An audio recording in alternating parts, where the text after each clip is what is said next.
Okay.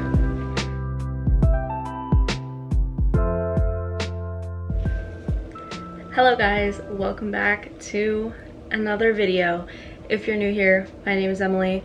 I do pretty much all type of content, but for the most part, book content. We love books on this channel. For today's video, we are going to be talking about my October wrap-up as well as my November TBR. I do not read a million books in 1 month, so I feel like this is definitely more up my alley to combine the wrap-up with the TBR, because then there's enough books to actually talk about. So without further ado, let's get into it. Be sure to subscribe if you want to see more from me, and grab yourself a cup of coffee, some tea, water, whatever you gotta do. So before I actually start getting into the books, I did want to mention that I finally picked up, well, I didn't pick up, I actually won this in a giveaway, a Kindle. This is a Kindle Paperwhite in this beautiful plum color, and it's so small, and I guess the new ones are waterproof, so I am so excited to play around with this. If you don't know, my boyfriend and I are going to be moving in the next like 6 months or so, and I just don't want to be picking up a bunch of other books, so I figured this would be an excellent way to kind of hold on to books without actually having them physically for the time being. I really do want a bunch of books in the future, but right now I have a pretty hefty collection and I just don't want to have to travel with them, so very excited about this Kindle. Moving on to the books that I read in October. First, I've talked about this one before. I even have a reading vlog that I will link down below about it, but that is What Lies Between Us by John Mars. He is one of my all-time favorite authors, and this book is so messed up in so many ways. There's so much going on in this book.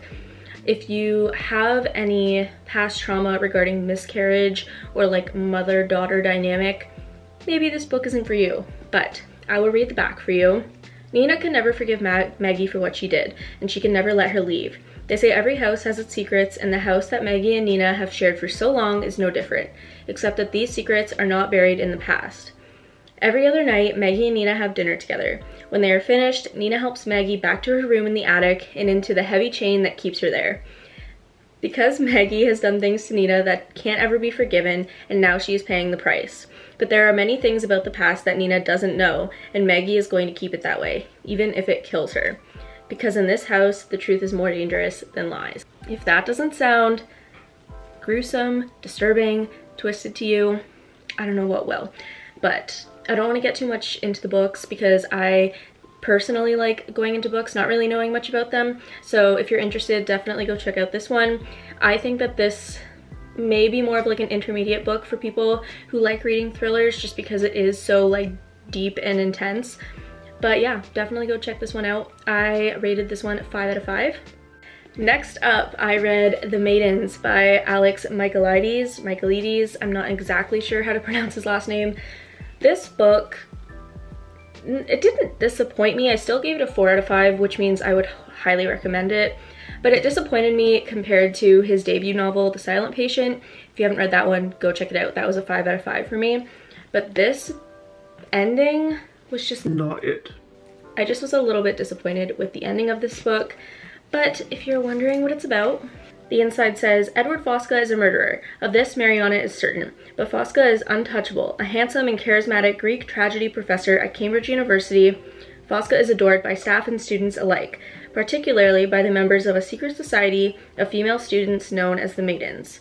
Mariana is a brilliant but troubled group therapist who becomes fixated on the Maidens when one member, a friend of Mariana's niece Zoe, is found murdered in Cambridge. There's too much to read, honestly. So that's kind of the gist of it. She investigates this behind like the police and detectives' back to try and prove that Edward is in fact the murderer. There are honestly not too many twists and turns in this book. I really did like the character development. Felt like I got to know everyone pretty well, but it was pretty predictable. So I would highly recommend picking it up, but it just wasn't a 5 out of 5 for me.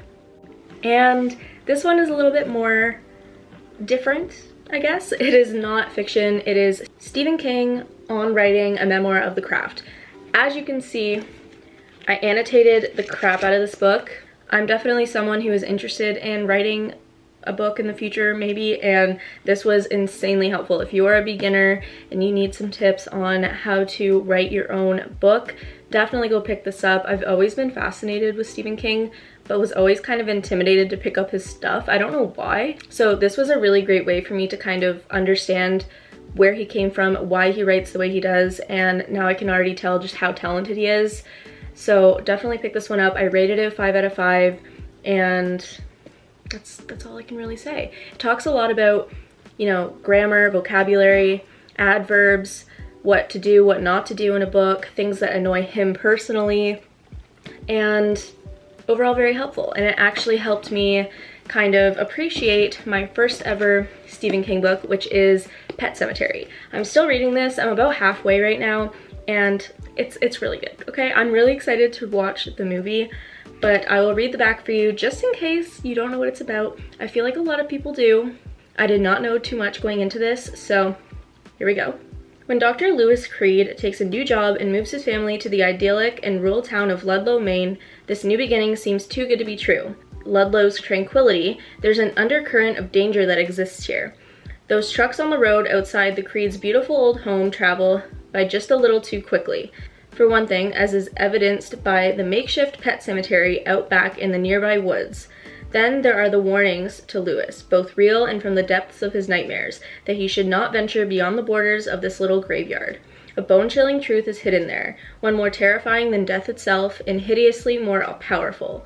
An ominous fate befalls anyone who dares tamper with this forbidden place, as Lewis is about to discover for himself. So I feel like it doesn't actually say too much to ruin this book for you or for me, because honestly I still don't really know what's gonna happen. So I've been told this is insanely scary. If you are interested in picking up some type of Stephen King book, I would probably recommend picking either this one up, The Shining, or Carrie, because those are kind of his like classics that everyone knows about. So I picked this one up because I've already watched Carrie, and I do plan on watching The Shining as well. But this one, obviously I don't have a rating yet because I haven't fully finished it. I'm kind of leaning towards a 4 out of 5 right now, but we'll see. It could end up being a 5 out of 5, or if the ending's really disappointing, I'll let you guys know. This is my current read. Now we're gonna move on to books that I plan on reading in November. So first and foremost, today is already November 3rd, and I am jumping on the bandwagon, and I'm gonna be joining whoever is reading Colleen Hoover's November 9 on November 9th. So obviously I'm anticipating finishing Pet Sematary before November 9th, and this is my next read. I am so excited to read this book, and I am gonna be doing a reading vlog of that entire day, showing you guys my reaction to this book, because I'm hoping to read it within one day on November 9th, obviously. So I will read the back. This one is definitely a switch up from the last 3 I just showed. It's more of a romance book. So the back says, Fallon meets Ben, an aspiring novelist, the day before her scheduled cross-country move. Their untimely attraction leads them to spend Fallon's last day in LA together, and her eventful life becomes the creative inspiration Ben has always sought for his novel. Over time, and amidst the various relationships and tribulations of their own separate lives, they continue to meet on the same day every year. Until one day Fallon becomes unsure if Ben has been telling her the truth or fabricating a perfect reality for the sake of the ultimate plot twist. Can Ben's relationship with Fallon and simultaneously his novel be considered a love story if it ends in heartbreak? It says that every year they meet on the same day, and obviously that day is going to be November 9th. Very excited to read this one. I feel like it has some sort of mystery to it while also being a romance. I have a feeling I'm going to be a little bit sad during this book, but I feel like November, December are really great months for more gloomy romance books, whereas like October was more spooky, scary. So very looking forward to reading this one shortly. Now my second read for November is one that I feel like hasn't really been talked about, but it sounds so good.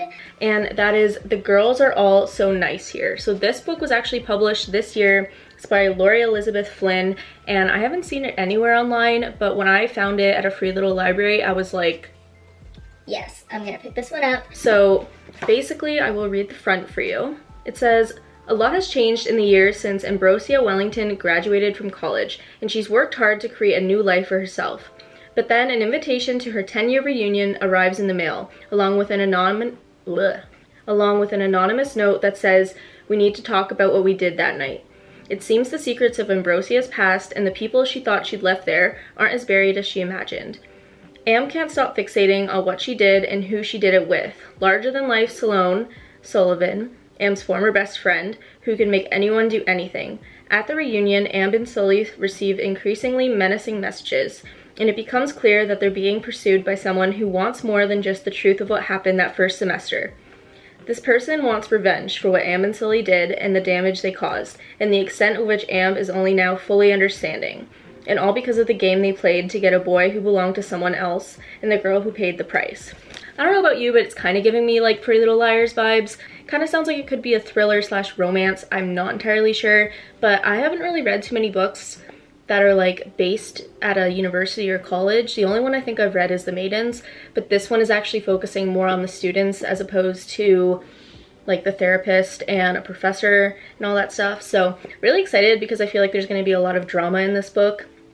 Hopefully it's scary. If not, I have a feeling I'm going to get to know the characters really well. So really excited. If you've heard of this one or you've read it, comment down below and let me know what you thought without any spoilers. Like I said, I haven't really seen many people talking about it, but it looks pretty good to me. And lastly, I don't have the physical book, but I'm probably going to start reading this a little bit before December, and that is In 5 Years. If you don't know, I have a book club. It's called Lost in the Plot, and December is going to be our first month finally reading together. We currently have a little under 10 members, and if you're interested, for sure, visit me on my Instagram, message me, and let me know if you're interested in joining because we would love to have you. But our first month pick is going to be In 5 Years by Rebecca Searle, and I'm so excited to read this. I don't know why, but it gives me like New Year vibes, so I feel like December is a great time to read it right before ringing in the new year. Since I don't have the physical copy, I'm gonna read on my phone what the synopsis is for this book. So it says, where do you see yourself in 5 years? When type A Manhattan lawyer Danny Cohen is asked this question at the most important interview of her career, she has a meticulously crafted answer at the ready. Later, after nailing her interview and accepting her boyfriend's marriage proposal, Danny goes to sleep knowing she is right on track to achieve her 5-year plan. But when she wakes up, she's suddenly in a different apartment with a different ring on her finger and beside a very different man. Already, doesn't that sound like... So good? I don't know. Maybe it's just me. The television news is on in the background and she can just make out the scrolling date. It's the same night, December 15, but 2025. 5 years in the future. After a very intense, shocking hour, Danny wakes again at the brink of midnight back in 2020. She can't shake what has happened. It certainly felt much more than merely a dream, but she isn't the kind of person who believes in visions. That nonsense is only charming coming from free-spirited types, like her lifelong best friend, Bella. Determined to ignore the odd experience, she files it away in the back of her mind. That is, until 4.5 years later, when by chance, Danny meets the very same man from her long-ago vision. Brimming with joy and heartbreak, In 5 Years is an unforgettable love story that reminds us of the power of loyalty, friendship, the unpredictable nature of destiny. Guys, doesn't that sound so good? I'm so excited to read that book. But that's it. Like I said, I'm gonna read that one probably around the end of November since it is for our December pick, but I do want to like prep for the actual discussion of the book club. Be sure to visit my Instagram or my website down below if you are interested in joining the book club. But that is my October wrap up and my November TBR. So I hope you guys enjoyed watching this video. Thank you so much for coming back to my channel. If you are not subscribed already, you should do that. Just right there, just click it. And until next time, I will see you next time. Bye guys.